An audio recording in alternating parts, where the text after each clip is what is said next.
सपने देखना एक बात है और अपनी मेहनत और लगन के बूते उन्हें पूरा करना दूसरी। जो शिद्दत से ख्वाबों को हकीकत में तब्दील करने की जिद पकड़ लेते हैं, कायनात भी उनका साथ देती है। आज हमारे साथ है एक ऐसी ही शख्सियत जिन्होंने न केवल सपने देखे, एक अलग राह चुनी और उस राह पर चलकर सफलता पाई। We have with us assistant director and head of regional forensic science laboratory Gurugram, Richa Mehta.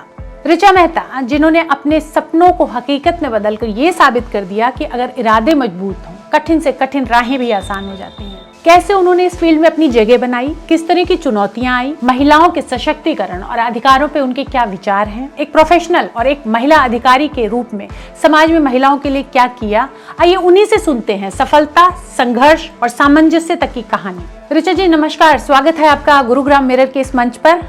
Richa ji, आपने जिस फील्ड को चुना वो आम करियर ऑप्शन से बिल्कुल अलग था। ये फील्ड चुनने का विचार आपके मन में कैसे आया? इस मुकाम तक पहुंचने के लिए आपको कितनी मेहनत करनी पड़ी, किन संघर्षों और चुनौतियों से गुजरना हुआ? देखिए, चुनौतियां और संघर्ष हर किसी फील्ड में होते हैं, हर किसी के जीवन में आते हैं और वहीं अपने आप को साबित करना होता है। अगर आप इनसे डर गए तो बैठ गए और अगर आगे बढ़ते गए तो नए मुकाम पर पहुंचने की राहें खुल जाती हैं। साइंस के फील्ड में महिलाओं के लिए कई चुनौतियां और संघर्ष होते हैं। मैंने शुरुआत से ही साइंस में हायर एजुकेशन के बारे में सोचा था, क्योंकि साइंस की लॉजिकल थिंकिंग, इससे रियल लाइफ के जुड़ाव और इसका भविष्य, इसमें और आगे रिसर्च करने की सोच मुझे बहुत अच्छी लगती थी। हालांकि उस टाइम में साइंस बहुत कम लोग लेते थे, खास तौर पर लड़कियां, क्योंकि विषय टफ माना जाता था। लेकिन मैंने सोच लिया था कि जैसे बाकी विषयों में मेहनत की जा सकती है, वैसे ही साइंस में करेंगे। उस दौरान पढ़ाई और मार्क्स लाना भी बहुत मुश्किल होता था। मैंने धैर्य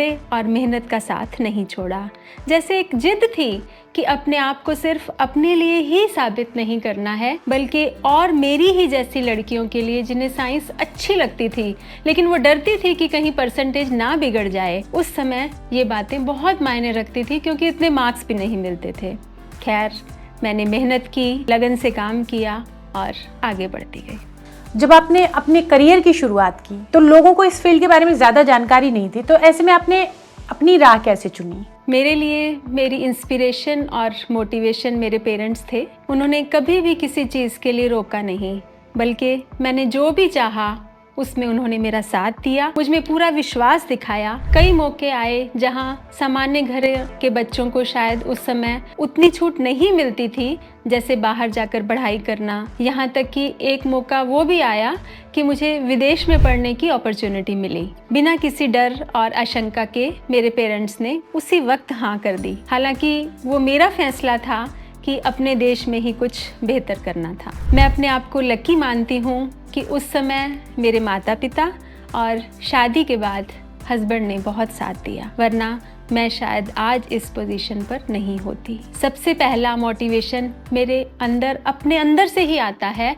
अपने अंदर की आवाज़ सुननी बहुत ज़रूरी है। महिलाओं को अक्सर प्रोफेशनल लाइफ में कई मुश्किलों का सामना करना पड़ता है, तो क्या आपको कभी लगा कि एक महिला होने की वजह से आपकी प्रतिभा को कम आंका गया या फिर पुरुषों को प्राथमिकता दी गई? क्या कभी ऐसी सिचुएशन पेश आई आपके सामने? मेरा हमेशा यही मानना रहा है कि सफलता योग्यता से ही आती है, ना कि जेंडर से। और सच बता रही हूँ कि कभी भी किसी ने ऐसा फील नहीं आने दिया कि मैं महिला हूँ या कुछ कमतर हूँ, बल्कि लोगों ने हमेशा मेरा सपोर्ट ही किया। सीधी सी बात है, किसी भी फील्ड में काम और कुशलता को ही इम्पोर्टेंस दी जाती है। फॉरेंसिक डिपार्टमेंट या जो ये पूरा फील्ड है, इसमें काफ़ी जिम्मेदारियों से भरा है और समय की मांग करता है, तो ऐसे में आप अपनी पर्सनल और प्रोफेशनल लाइफ को कैसे बैलेंस करती हैं? इतने व्यस्त शेड्यूल के बावजूद भी आप खुद को इतना मोटिवेटेड और एनर्जेटिक कैसे रखती हैं? मुश्किल है, लेकिन नामुमकिन नहीं।